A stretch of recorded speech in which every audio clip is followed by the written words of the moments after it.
बोला बोला सरस्वती माई की जय।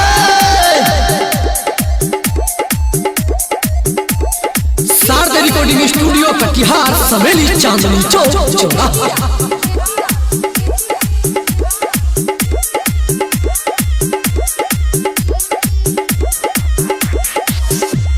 हे शारदे मैया दे द हमरा ज्ञानवा तोहर धियानवा करबैना। हे शारदे मैया दे द हमरा ज्ञानवा तोहर धियानवा करबैना। तोहर धियानवा करबैना हे मैया धियानवा करबैना। हे मैया ज्ञान के दे द पोटरिया तोहर धियानवा करबैना। हे शारदे मैया ज्ञान के दे द पोटरिया तोहर धियानवा करबैना। बोला बोला सरस्वती माई की जय।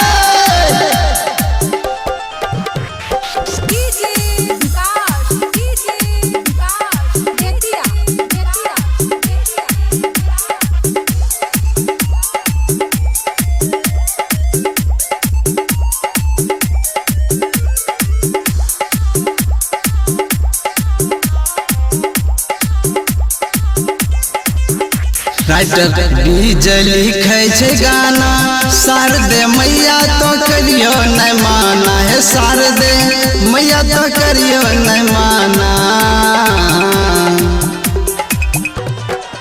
राइटर डीजे लिखे छे गाना शारदे मैया तो करियो नहीं माना। हे शारदे मैया तो करियो नहीं माना। तो एक बार खोली दहो नया नवा तोहर धियानवा करबैना।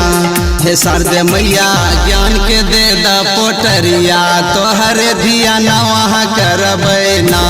हे शारदे मैया ज्ञान के दे द पोटरिया तोहर धियानवा करबैना।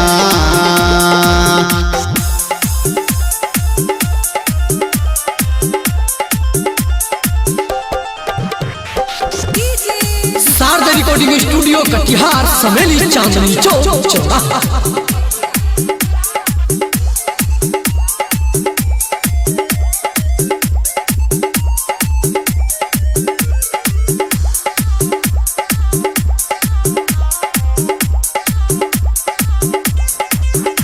हम मूर्ख छिए अज्ञानी ज्ञान के बारे में कुछ नहीं जानी। हे मैया ज्ञान के बारे में कुछ नहीं जानी।